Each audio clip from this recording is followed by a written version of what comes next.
hold your applause till the very end of each debate. If you need to get up, try to wait till the end of the debate to do that. And civics folks should make sure that you use your score sheets.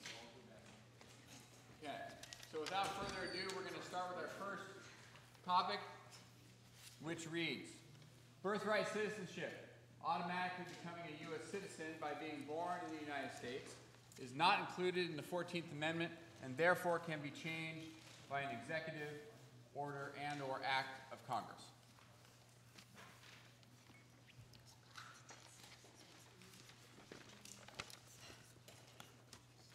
Many argue that birthright citizenship is protected by the Constitution. They say you will automatically become a United States citizen by being born in the U.S.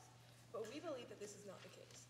The 14th Amendment states all persons born or naturalized in the United States and subject to the jurisdiction thereof are citizens of the United States and of the states wherein they reside. Although the amendment states all persons born or naturalized, many ignore the subject to the jurisdiction thereof. The 14th Amendment was originally enacted to give citizenship to all slaves that had recently been freed. Not everyone born in the U.S. is a U.S. citizen. For example, in the case of Elk versus Wilkins, a Native American who was born on U.S. soil was denied citizenship because his allegiance was to his tribe and not to the United States. Subject to the jurisdiction thereof means you do not have an allegiance to another country or foreign power. Just because you are living in the United States does not mean you are subject to the jurisdiction of the United States. You have to have an allegiance to the United States and no other foreign power to be considered a citizen. So people born on U.S. grounds to immigrants do not have birthright citizenship automatically because their parents, the people they are dependent on and who are responsible for them, have an allegiance to a foreign power. The following cases will explain why subject to the jurisdiction has been followed and birthright citizenship has not been granted just because it's stated in the 14th Amendment. The Native American Act, as well as the Slaughterhouse case and the U.S. versus Kim Wong-Ark, have proven the inconsistency of how the court has interpreted birthright citizenship in the 14th Amendment. 30 seconds. While the United States values protecting all of our citizens, we must consider the public safety of our country. In 2016, the U.S. foreign-born population reached a record high of 43.7 million. The United States cannot afford to house, protect, and provide resources for people that do not have an allegiance to a foreign power. Birthright citizenship is not protected by the 14th Amendment. Therefore, just because you are born in this country does not mean you're subject to the jurisdiction of the U.S.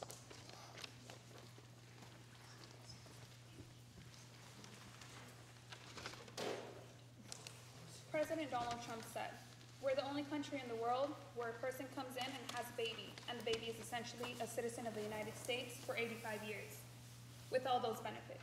It's ridiculous, and it has to end." We're here to say he's wrong. According to the CIA World Factbook, 39 countries have birthright citizenship. Some examples are Argentina, Brazil, Canada, Cuba, Mexico, Peru, Venezuela, etc. What is birthright citizenship? Especially in the U.S., a legal right to birthright citizenship for all children born in a country's territory, regardless of parentage. 14th Amendment of the Constitution says all persons born or naturalized in the United States are subject to the jurisdiction thereof, are citizens of the United States and the state wherein they reside.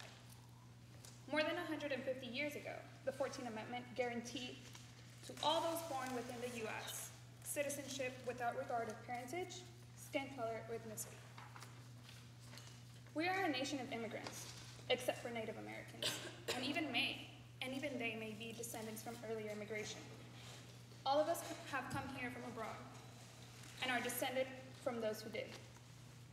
Trump's ancestors migrated to the U.S. in 1885 when Frederick Trump was 16 years old and wanted to avoid German Empire mandatory military service.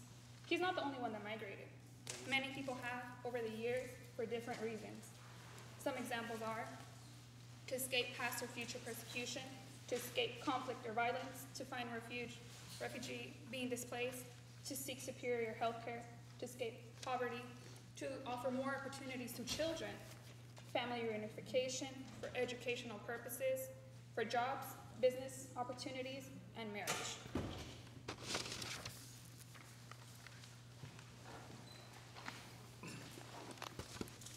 I would just like to start off by saying that the opposition speaks of immigration and how other countries handle their birthright citizenship, but we're not talking about immigration or whether birthright citizenship is right or wrong. We're talking about whether or not it's protected by the Constitution. So subject to the jurisdiction means that a person owes allegiance to no other country or foreign power.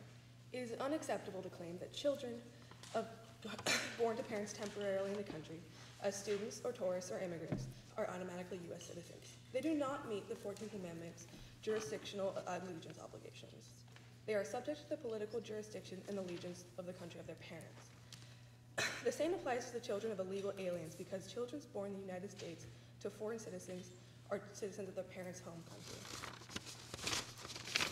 As a former dean of Chapman School of Law, John Eastman said, many people do not seem to understand the distinction between partial territorial jurisdiction, which subjects all who are present within the territory of a sovereign to the jurisdiction of that sovereign's law, and complete political jurisdiction, which requires an allegiance to the sovereign as well.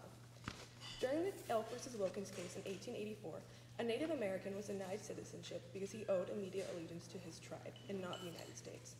Native Americans and their children did not become citizens until the Native American Act of 1924 was passed. They would not need to pass this legislation if the 14th Amendment truly applied to everyone born in the United States. Before the legislation was passed, Native Americans were considered to be under the jurisdiction of their tribal laws. When this legislation passed, they were under the jurisdiction of the U.S. If Native Americans were not included as birthright citizens, even though they have been here longer than us and were born on this soil, then how can someone who crosses the border illegally and then has their child here possibly expect their child to be a citizen?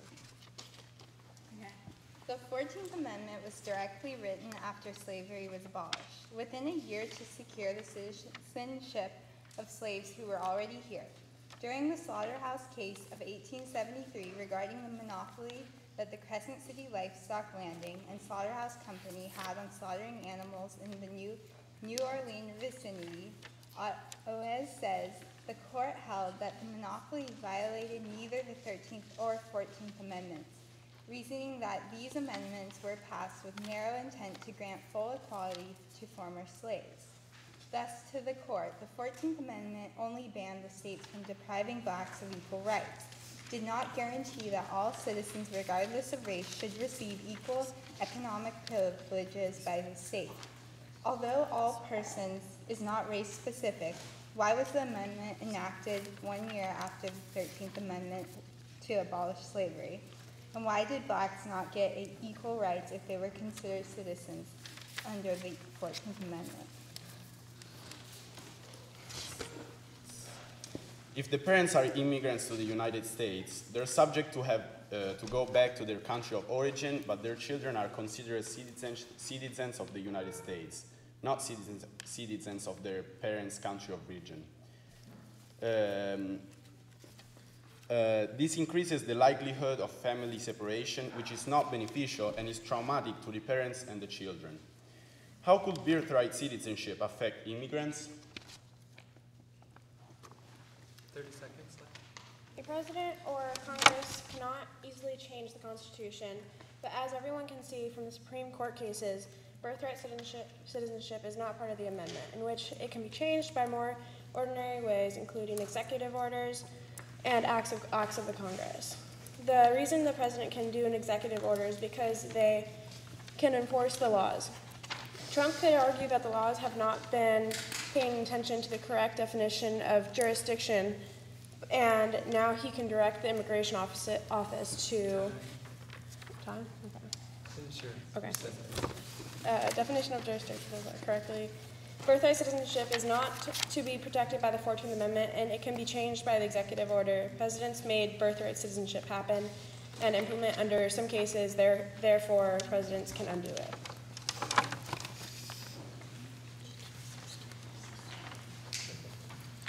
So one thing I'd like to add is that immigration has a lot to do with the birthright citizenship, or else what would be the problem trying to deny it? We know you think it is just plain wrong to claim that the children born of parents temporarily in the country as students or tourists are automatically U.S. citizens. Critics say they do not meet the 14th Amendment jurisdictional alliance obligations. They are in fact subject to the political jurisdiction and alliance of the country of their parents. The same applies to the children of illegal aliens because children born in the United States to foreign citizens are citizens of their parents' home country. What's the citizenship status of children of illegal aliens? That question has spurred quite a debate over the 14th Amendment lately, with the news that several states, including Pennsylvania, Arizona, Oklahoma, Georgia, and South Carolina, may launch efforts to deny automatic citizenship to such children. On the contrary, I am here to argue the exact opposite. All of you here might already know this known quote said by Donald Trump. It was always told to me that you need a constitutional amendment. Guess what? You don't. Trump said. When told by an interviewer that could be disputed, Trump said, you can definitely do it with an act of Congress. But now they're saying, I can do it with an executive order. The president then confirmed his staff was working on an order. The first sentence of the 14th Amendment is at the center of the dispute. It reads, quote, all persons born or naturalized in the United States and subject to the jurisdiction thereof are citizens of the United States and of the state wherein they reside. A law professor in Chapman University named John Eastman says, quote, that bright citizenship for undocumented aliens isn't a right directly established by the 14th Amendment because of how the phrase subjected to the jurisdiction thereof was understood in 1866. The actual language of the 14th Amendment actually contains two requirements to automatic citizenship, not just one. Eastman says one requirement is that someone is on United States territory when they are born. The other requirement is that someone is subjected to the complete jurisdiction of the United States, all said by Eastman. Quote, subject to the jurisdiction actually meant not owning alliance to anyone else or being subject to the foreign power. A Cornell law professor named Michael Seedorf says that the 14th Amendment plain language indicates anyone born in the United States soil with very few exceptions automatically become a citizen at birth. Commenting on Trump's statement, George says, quote, the difficulty with this position is that historically the subject of the jurisdiction thereof language has been understood to be a narrow exception of children born invading armies, to foreign diplomats, or on foreign ship. As the Supreme Court held in Wong Kim Ark's case in 1898, George believes persons born in the United States to undocumented immigrants, parents are U.S. citizens. Full stop, neither an act of Congress nor an executive order can change that. Only a constitutional amendment can. One point of the content here is what the Kim Wong Ark decision didn't consider. If the children of undocumented aliens automatically become United States citizens if they are born on American soil. Kim Wong Ark's parents are legally in the country, and the concepts of undocumented aliens wasn't considered in 1898. Dwarf writes that although Kim Wong Ark did not involve undocumented immigrants, logic very much extends to them. Children born to the undocumented immigrants, and for the matter, that the parents themselves, are certainly subject to the U.S. jurisdiction. Eastman said in 2015, the Wong Kim Ark Court did not specifically consider whether those born to parents who were in the United States unlawfully were automatically citizens. 30 seconds if you want it. I'm good. That was good.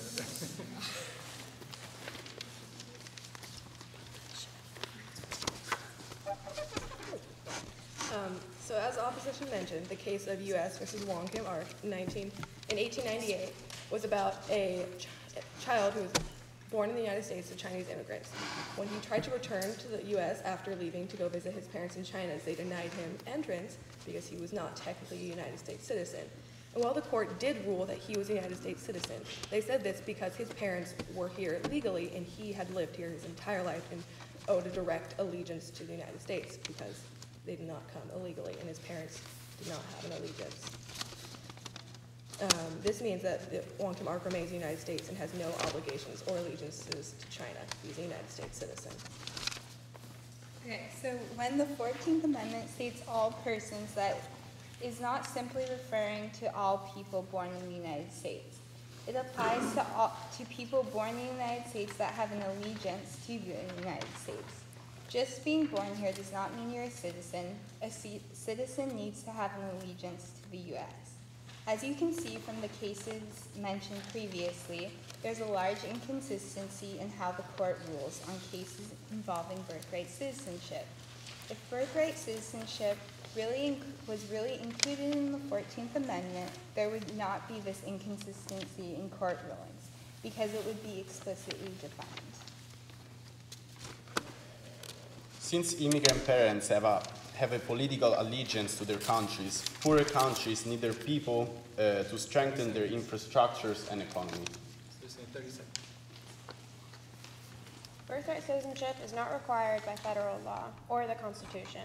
It is solely an executive fiat.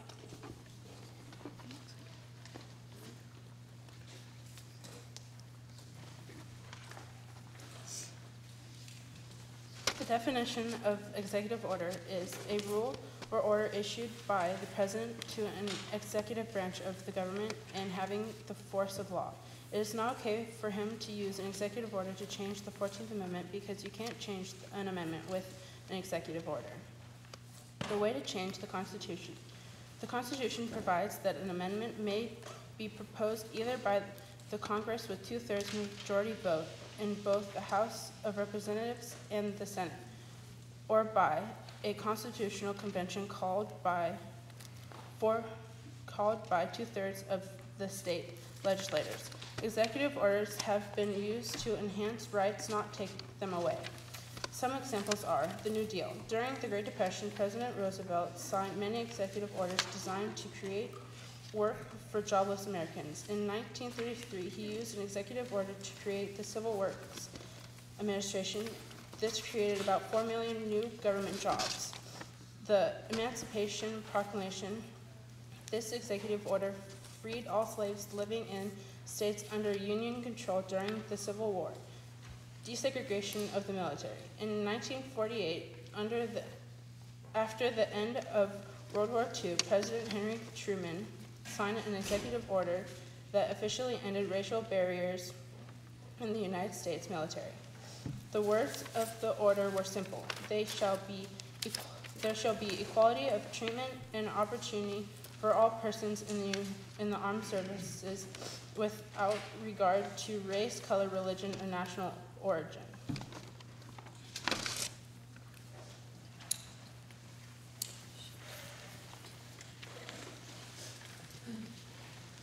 Birthright citizenship is not automatically secured in the 14th Amendment. The subject to jurisdiction holds much power in the sentence structure of the 14th Amendment that is oftentimes overlooked.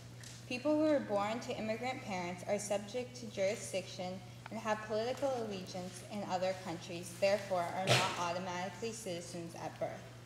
Those people could help build infrastructure and economy in their parents' country of origin. The president has attempted to deport immigrants with no paperwork, some who may potentially have children who are U.S. citizens, so this is separating families. Because of the 14th Amendment does not specifically state all persons born in the U.S. are U.S. citizens, the president is able to work around the amendment and write new laws. Similar to the court cases we saw earlier, if the 14th Amendment was applied to all people in the United States, there would be no need to question people's citizenship. If birthright citizenship was really included in the 14th Amendment, the case of Elk versus Wilkins would never need to happen because the Native Americans would be citizens since they are born on U.S. soil. The 14th Amendment gave citizenship to African Americans, but even once granted, they were not treated like citizens of the U.S. with equal rights. The 14th Amendment leaves room for different interpretations, and therefore federal governments can abide by their own laws for that amendment. All persons born or naturalized in the United States and subject to the jurisdiction thereof are citizens of the United States and of the state wherein they reside. Birthright citizenship is not included in the 14th Amendment because not everyone born in America has a political allegiance to the United States. How can we expect America to treat people like citizens if they have a political allegiance to a foreign power? You guys get extra 40 seconds.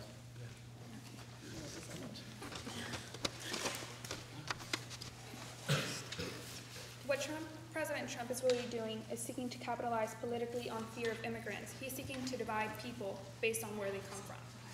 The president takes an oath of office to preserve, protect, and defend the Constitution. The president clearly failed to comprehend a basic point of document.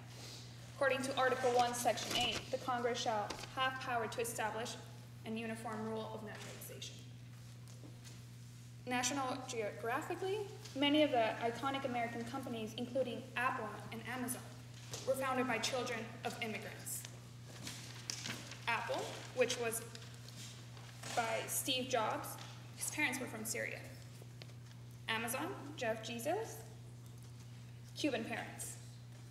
With immigrants to fuel our economy and century, what would we be? Where would we be? And I quote, "When you are choosing between home and survival, the question, where are you from, becomes very loaded. And don't ever think people are beneath you or that you have nothing to learn from others." Thank you.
All right, our next resolution reads, "It is constitutional for the United States to enact a national gun law that limits gun ownership at least as much as Australia's 1996 National Firearms Agreement in order to reduce gun violence in the United States."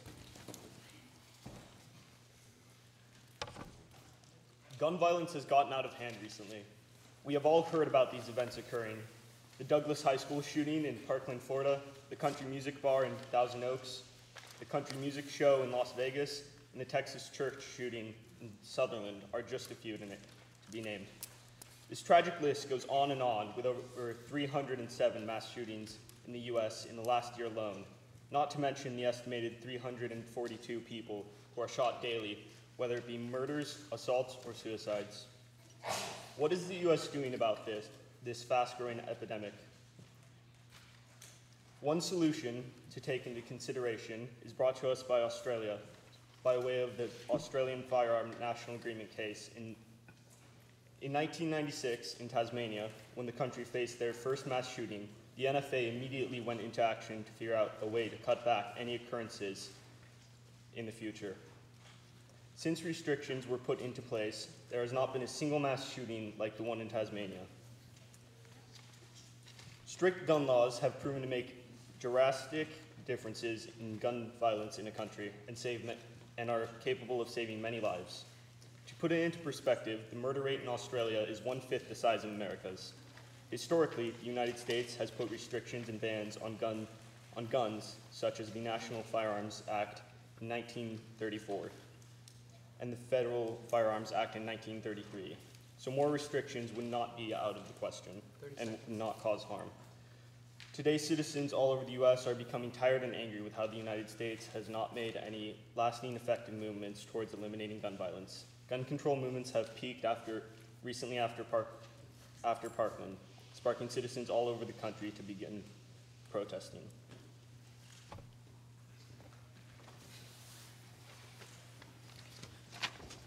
In 1791, the Second Amendment was written as the following: "A well-regulated militia being necessary to the security of a free state, the right of the people to keep and bear arms shall not be infringed. The United States has changed since the Constitution was written. The world of politics and the life of everyday civilians has become ever more separated, sanctioning the arming of citizens in the service of maintaining a free state. Australia has implemented a national firearms agreement in order to reduce gun violence. However, this agreement would prove unconstitutional in the United States. Australia does not have any written constitutional right to keep and bear arms, unlike the Second Amendment in the United States Constitution. The ability of the right of the people to keep and bear arms gives citizens that do not take part in the military the ability to defend themselves. A modern dilemma that currently faces our society is that of gun control. Citizens value their right to bear arms, but many believe that the gun control is the solution to reducing the violence in our country. Some United States citizens believe that it is necessary to control gun sales in ways similar to Australia, more specifically, revoking the right to buy a gun for the purpose of self-defense. One of the main reasons that the Founding Fathers incorporated the Second Amendment into our Constitution is to give citizens a way to defend themselves and to give people the right to bear arms in the case of a tyrannical government. As Thomas Jefferson once said, "When governments fear the people, there is liberty. When the people fear the government, there is tyranny." By giving up our right to self-defense, the incorporation of a gun law equally as limiting to that of Australia, we are taking away our individual right to protect our lives, which proves unconstitutional. 30 seconds. Australia's national firearm agreement would mean stripping citizens of their rights that are provided by the Second Amendment, unlike Australians who had nothing equivalent to the Second Amendment to begin with.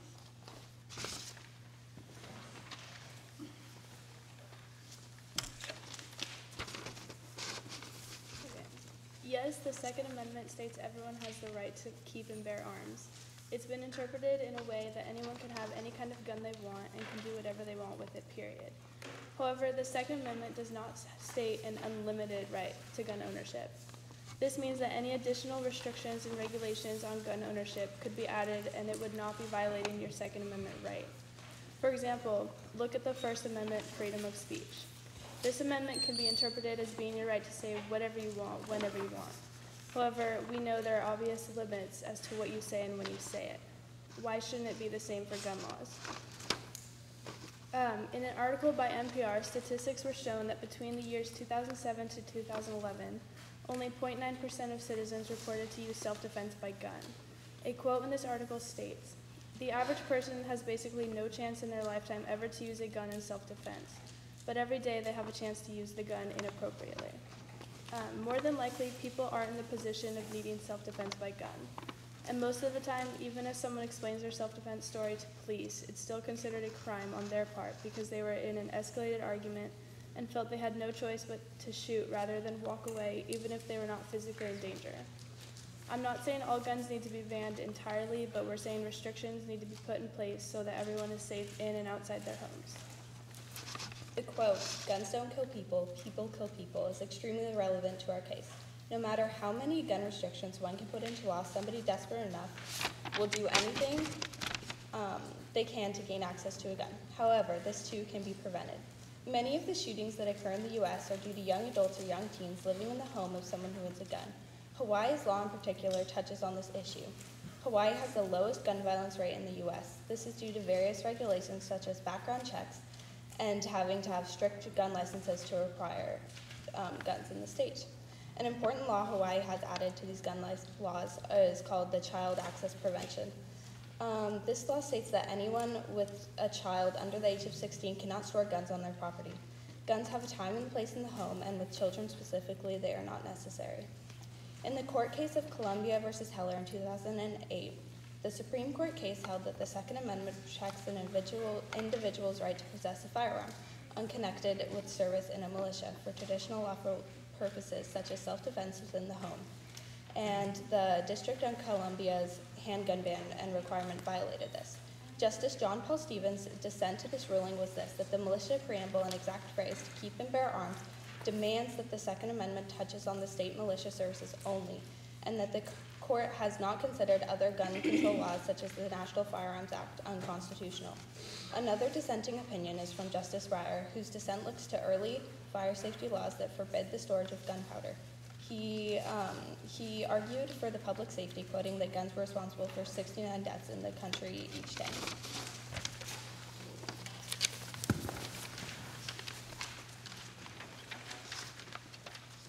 Australia's gun control law states as follows. Firearm license applicants are required to show a genuine reason for owning a firearm, which cannot include self-defense. In the Supreme Court case, District of Columbia versus Heller in 2008, a man named Dick Heller argued that to prohibit gun rights in the context of self-defense goes against the Second Amendment. The Supreme Court ruled in favor of Heller, guaranteeing an individual right to possess and carry weapons in case of confrontation. Since Australian citizens cannot claim self-defense as a valid reason to own a gun, their laws would prove unconstitutional in the United States because it was held in the District of Columbia versus Heller case that, quote, the Second Amendment protects an individual right to possess a firearm to use for traditionally lawful purpose such as self-defense within the home, unquote, Cornell University Law School. The Second Amendment has been interpreted in this Supreme Court case as well as others that, quote, prohibiting firearms from being kept functional in the home, the area traditionally in need of protection, violates the Second Amendment. When a man named Otis McDonald filed the lawsuit to challenge Chicago's hand ban, saying that it is unconstitutional for the city of Chicago to ban handguns, the Supreme Court concurred that Chicago's law violated the 14th Amendment's privileges and immunities and due process clauses. They held that the 14th Amendment makes the Second Amendment's right to bear arms for the purpose of self-defense applicable to all 50 states and cannot be altered on a state level. The 14th Amendment, by nature, supersedes state law for this amendment. Australia's gun restrictions ban private citizens from owning semi-automatic rimfire rifles with a magazine capacity no greater than 10 rounds and semi-automatic shotguns with a magazine capacity no greater than 5 rounds, as well as self-loading centerfire rifles. This according to the Library of Congress. Applying Australia's gun law to the United States would be unconstitutional because it was determined in the case of Heller versus Columbia that quote, banning an entire class of arms that is commonly used for protection purposes violates the Second Amendment. If we were to implement Australia's restriction on specific types of semi-automatic weapons, this would contradict the ruling of Columbia versus Heller because of its specific legal language, making it illegal to ban specific classes of weapons. In the case of McDonald versus Chicago, the outcome determined in Columbia versus Heller was applied nationally. Australia's gun control laws restrict gun ownership to the point where only specific groups of people can obtain weaponry. The Australian gun law prohibits the right to bear arms unless you are a member of a target shooting club or a hunter. This allows the government to be selective when approving permits. In the case of Columbia versus Heller, the definition of militia, as referred to in the Second Amendment, was clarified and defined strictly as all able-bodied men who are capable of being called to such service. This case granted private citizens the right to bear arms, and as the Second Amendment states, this shall not be infringed. Restrictions as severe as Australia's completely outlaw the ownership of guns for groups of people, which is unconstitutional because the outcome of Columbia versus Heller guarantees an individual right to possess and carry weapons in case of confrontation. The incorporation of Australia's gun law would mean that only specific groups of people, members of a shooting club or hunters, would be able to obtain a gun. This would ban all other citizens from obtaining a gun, taking away their right to possess a weapon for self-defense purposes. This defies the Second Amendment and goes against the Supreme Court rulings in the cases of McDonald versus Chicago and District of Columbia versus Heller. If citizens are stripped of their right to self-defense, then innocent people are vulnerable, which threatens their right to life and liberty. So I ask my opponents, how can there be any other right if the right to defend your life is not the most paramount right of them all?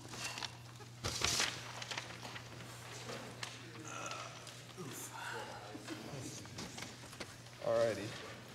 The gun industry in America is a multi-billion-dollar industry with a $13.5 billion annual revenue of guns and ammunition manufacturing, and including the $598.5 billion military budget, there is an estimated 270 to 310 million guns currently in the U.S. The U.S. government spends 54% of its funds on military assets, whereas the current budget for the Department of Health and Human Services is $17.9 billion, which has decreased 21% from 2017. If the government spent half the money they currently spend on guns and military towards mental health and education, guns would be less likely to end up in the hands of the mentally ill. Reports say that 60% of perpetrators of mass shootings in the U.S. since 1970 suffered from one or multiple mental illnesses, including acute paranoia, delusions, depression, and substance abuse, before committing their crimes. With over 43.4 million adults in the U.S. suffering from mild to severe mental illness, many of them do not get the treatment they need. Strict background checks, as well as more funding and support for mental health, is essential for a safer and healthier society for everyone. Most cases of self-defense are not reported and are often not considered to be true. The majority of mass shootings today occur when a young teen or adult living in the home of a gun owner steal their locked and unloaded gun to go shoot people. Times have changed. It is more likely that guns will wrongfully fall into the hands of a perpetrator than be used for self-defense without proper gun control laws in place. 30 seconds.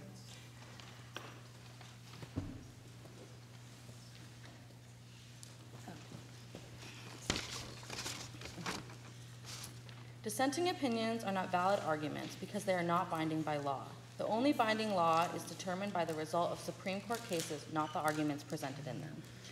As ruled in the case of Columbia versus Heller, all able-bodied men who are capable of being called to such service in a federal militia have the right to bear arms. So yes, there are currently restrictions on who can own guns. However, those restrictions also restrict the ability for said persons to be called to military action, which is why it is illegal for them to own firearms. There are no restrictions on able-bodied men, and it is unconstitutional to make laws which contradict this. As stated in Heller versus Columbia, banning an entire class of arms that is commonly used for protection purposes is unconstitutional. Semi-automatic weapons were ruled commonly used for protection, and therefore, banning specific types of guns is unconstitutional. In the instances of shootings, we must not blame the gun, but instead blame the owner. As gun restrictions on semi-automatic guns have been ruled unconstitutional, we must be more vigilant in getting mentally disabled people the help they need, but to outlaw a gun is ridiculous. It is constitutional to have guns because the Supreme Court cases said it so. The question is not, is it constitutional to change the laws, or is it morally right to have these laws? The question is it currently constitutional in the United States to enact gun laws? The answer is no. Just because there have been bans before, it does not mean it is constitutional now. New rules are set in place in order to protect United States citizens from their rights being stripped away.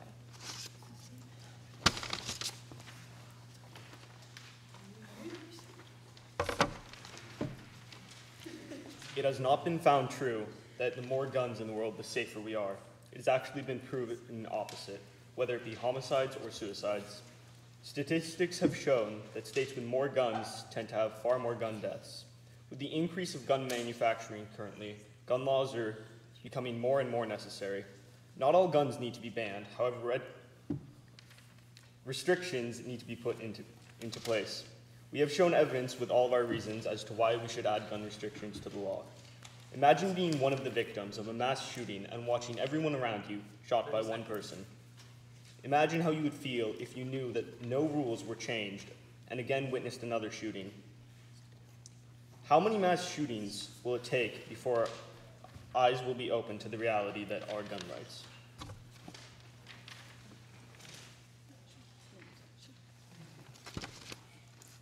Again, the question is not, is it moral or is it right? Is it constitutional? We must think about the values of this country, primarily the right to life and the right to protect ourselves. If we are forced to give up the Second Amendment, we are revoked of the right to safety. The intent of the Second Amendment is to give those not part of the militia the right to defend themselves. It is unconstitutional to enact a law as limiting as Australia's because it means almost completely eradicating the Second Amendment, to which Australia has no equivalent. 30 seconds. Implementing Australia's gun policy in the United States would allow only specific groups of people to obtain weapons, while taking away the right to bear arms from citizens who want them for the sole purpose of self-defense. Specific types of guns would be banned, which goes against the rulings of the Supreme Court, where the banning of common handguns was proved unconstitutional. As citizens of this country, we need to protect our right to bear arms and our right to protect our lives. If we bring these restrictions to the U.S., we are neglecting the Second Amendment, giving less power to the people and less value to liberty.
basketball game to get to. We got one more debate here.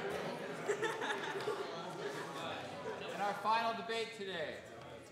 We get everyone in the audience to sit down. Thank you. Okay. The final debate resolution reads, failure on the part of the United States to mitigate climate change in a timely manner violates the youngest generation's constitutional rights to life, liberty, and property, as well as fails to protect essential public trust resources.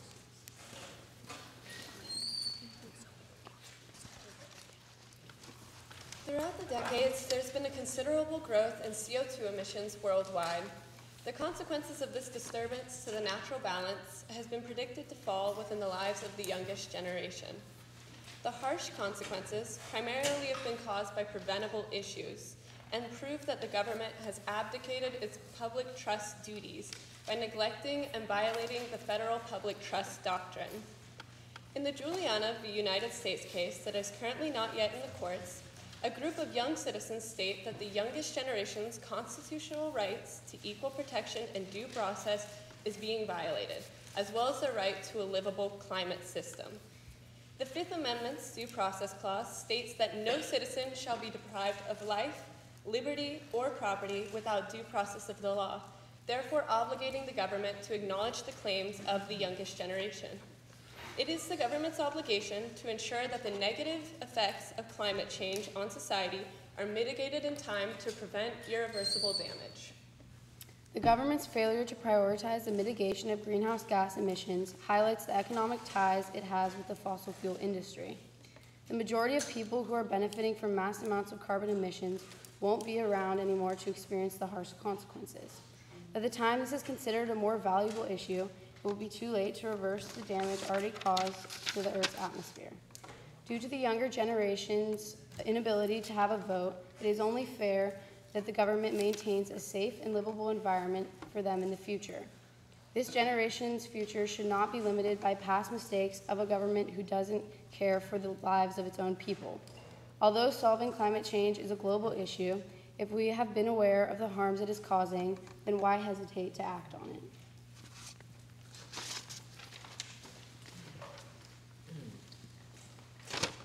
The case of Juliana versus the United States is a complicated one, which has the potential to shape the future of the nation and the world, but not necessarily for the better. Juliana may be not only legally non-viable, but it also has potential to accomplish nothing. Due to the system of checks and balances on which this country operates, and most distressfully of all, has the capacity to do more harm than good by setting a dangerous precedent in twofold outcome. Indeed, if it succeeds, it may accomplish worse than nothing, and if it fails, it is a waste of precious government resources. This case should not go forward.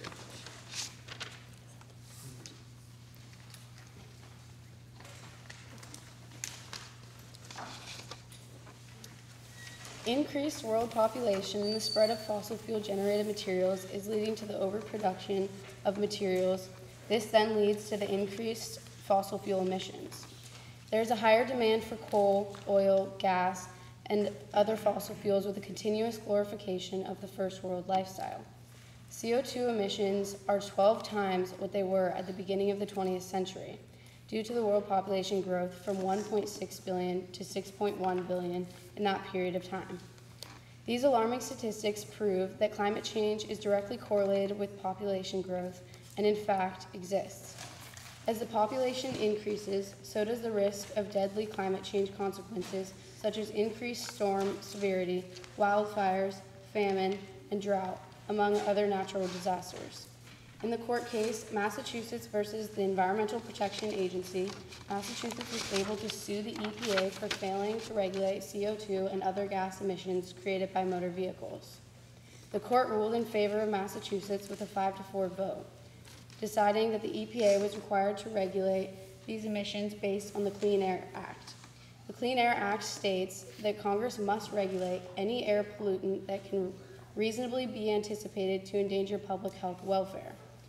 If it is the EPA's responsibility to manage air pollutants from motor vehicles, And why would the government not be responsible for creating laws to minimize the United States' overall amount of CO2 emissions? The government is violating their duty to protect U.S. resources, which they are obligated to protect under the Public Trust Doctrine. The Public Trust Doctrine is the principle that certain natural and cultural resources are preserved for public use, and that the government owns and must protect and maintain these resources for public use. Included in these resources are the sea, navigable rivers, and the atmosphere. According to the Public Trust Doctrine, the United States has the legal obligation to maintain public lands and resources by ensuring that the land and/or resources are livable for its citizens. Due to the government's failure to act on climate change, ice caps and ice sheets are melting, there's a loss of biodiversity, and ocean acidification is happening.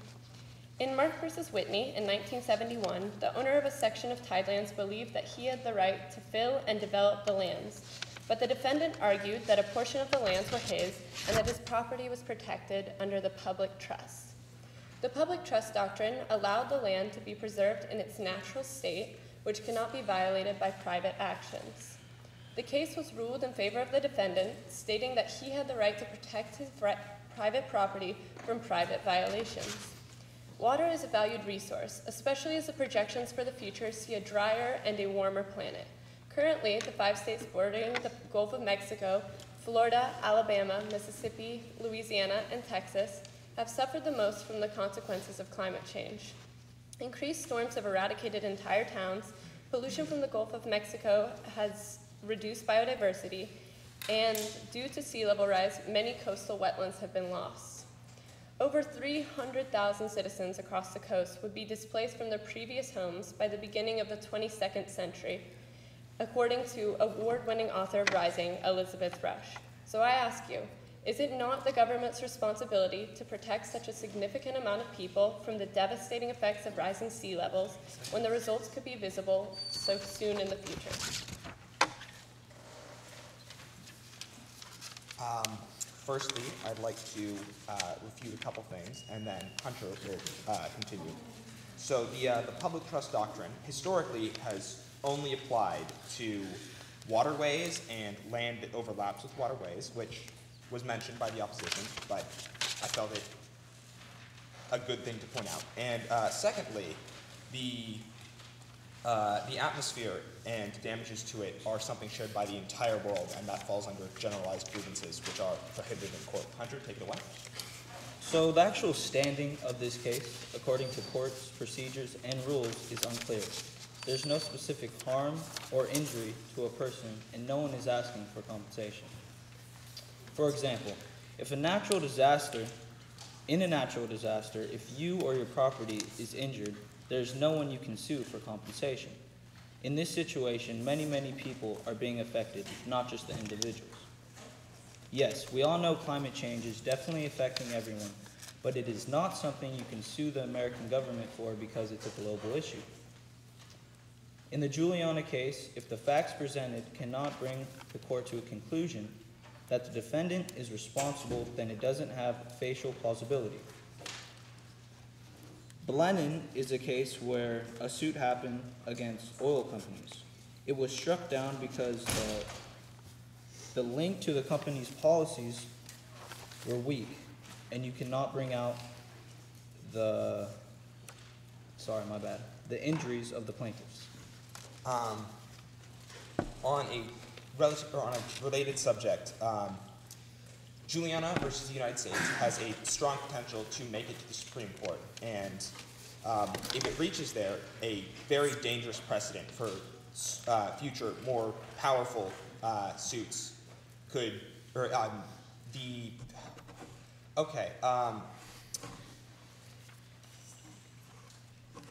precedent could be set in the Supreme Court that could overturn previous landmark decisions like Massachusetts versus the EPA, making it a lot harder for future climate change suits to go through. This has happened before, not in the subject of climate change, but plaintiffs have brought cases to the Supreme Court where very poor precedents were set that lasted a long time, like in Plessy versus Ferguson, where Plessy sued to try to get the or to try to desegregate railroads or get damages for him being segregated on railroads, and ended up establishing, the well-known and much disliked separate but equal doctrine. So it's completely possible for a case as good intentioned as this one to ruin everything.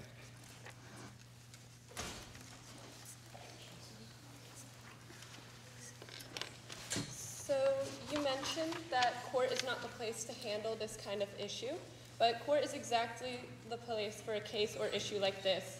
Without change in laws and policies from the source, then long-lasting change will be nearly impossible. Asking the public to completely alter their way of life without governmental support is unreasonable and impractical. And I understand that America cannot halt climate change completely, but by negotiation and trade alliances, the U.S. can mitigate the effects of climate change. And you also mentioned that it is a waste of government resources to attack climate change, but if we are ensuring the future of our country, is it a waste to ensure that there is a country to govern in the first place?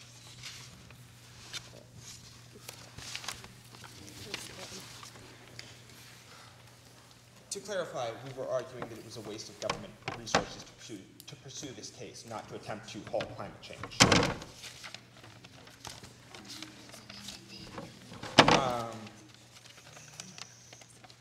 The issue with this case lies in its very nature. As a case, Juliana versus the United States is being processed through the courts, and the judicial system doesn't have the authority to make laws, just to strike them down or interpret them. That cuts out a one of the few ways that the changes that this case is calling for could actually be made. The court also doesn't have the power to create public policy, which is yet another way that this case could be fulfilled if it's won.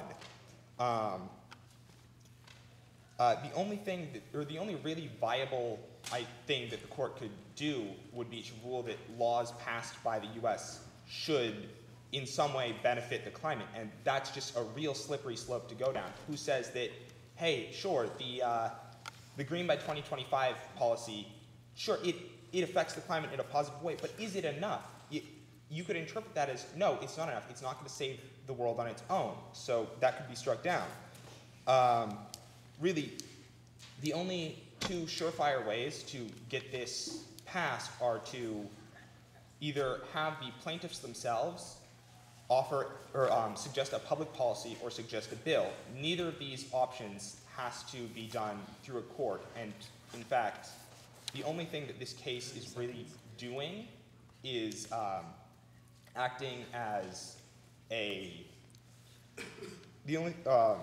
arguably the only thing that this court is doing is acting as publicity for any proposed bill or public policy that the plaintiffs might pursue in the future. And that is a waste of resources for both the legal team representing the youth plaintiffs and for the United States that could be better put towards preventing climate change rather than arguing with each other over it. It's the job of the legislative branch to decide these things with input from the citizens of the United States.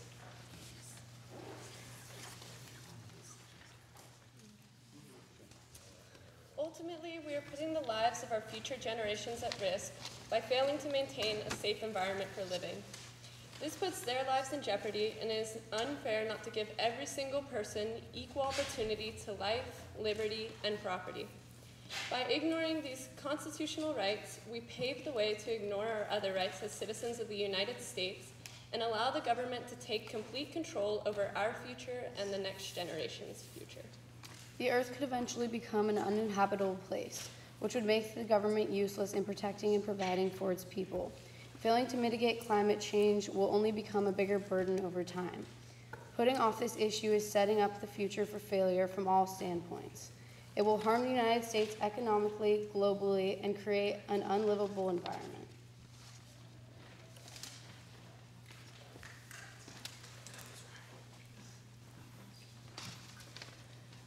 Juliana versus United States, while noble its intent, is fundamentally flawed by its execution. It could set a dangerous precedent if it reaches the Supreme Court, given its current makeup, which would handicap any stronger future cases trying to similarly affect change. Being such a debatable case, it won't necessarily succeed at all, since there's an argument that the U.S. isn't solely responsible, and thus blame can't be placed directly on its shoulders. Lastly, if it does succeed, it's very possible that due to the separation of powers, that no good steps can be taken by the justice system, since many of the changes being called for in this case are historically done by the people through the legislative system, which you have the power to execute them. No matter what happens, this suit is using up valuable resources that both sides could be putting to better use to effect the change called for in this case.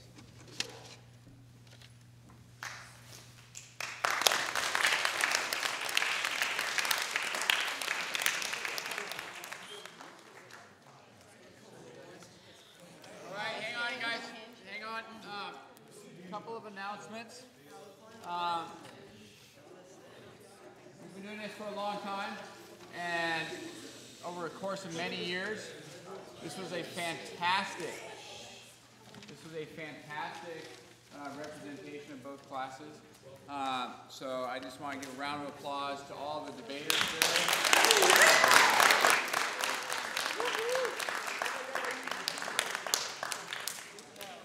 And on a practical note, the judges are going to meet in James' room.